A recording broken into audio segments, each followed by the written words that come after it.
ভুলইন উত্তর ইউনিয়ন ৪ নং ওয়ার্ড ছাত্রলীগের নতুন কমিটি। গাজী মামুনের তথ্যচিত্র দেখুন বিস্তারিত। বাংলাদেশ ছাত্রলীগের সাংগঠনিক কার্যক্রমকে গতিশীল করতে লালমাই উপজেলাধীন ভুলইন উত্তর ইউনিয়নের অন্তর্গত ৪ নং ওয়ার্ড ছাত্রলীগের বার্ষিক সম্মেলন ও নতুন কমিটি গঠন করা হয়েছে। শুক্রবার ১৭ মে বিকেলে ইউনিয়নের কাতালিয়া সরকারি প্রাথমিক বিদ্যালয় মাঠে আয়োজিত ছাত্র সম্মেলনে প্রধান অতিথির বক্তব্য রাখেন লালমাই উপজেলা ছাত্রলীগের সভাপতি শাহ পরাণ সওদাগর।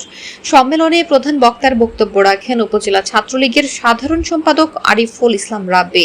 সম্মেলনে বিশেষ অতিথির বক্তব্য রাখেন ভুলইন উত্তর ইউনিয়ন আওয়ামী লীগের সভাপতি আব্দুর রহিম, সাধারণ সম্পাদক ইমরান কবির, চেয়ারম্যান উপজেলা আওয়ামী লীগের তথ্য ও গবেষণা সম্পাদক জয়নাল আবেদিন, বন ও পরিবেশ বিষয়ক সম্পাদক আবু তাহের রনি, কুমিল্লা দক্ষিণ জেলা স্বেচ্ছাসেবক লীগের সদস্য আব্দুল জলিল সওদাগর, উপজেলা ছাত্রলীগের সাংগঠনিক সম্পাদক ইফতেখার সজীব, ইউনিয়ন স্বেচ্ছাসেবক লীগের সভাপতি কবির হোসেন, ভুলইন উত্তর ইউনিয়ন ছাত্রলীগের আহ্বায়ক নুরুল ইসলাম রনি, ১ নং যুগ্ম আহ্বায়ক ইফতেখার অমিত ভূঁইয়া, যুগ্ম আহ্বায়ক ইব্রাহিম হোসেন, যুগ্ম আহ্বায়ক মনির হোসেন, যুগ্ম আহ্বায়ক ওমর ফারুক সহ অনেকে।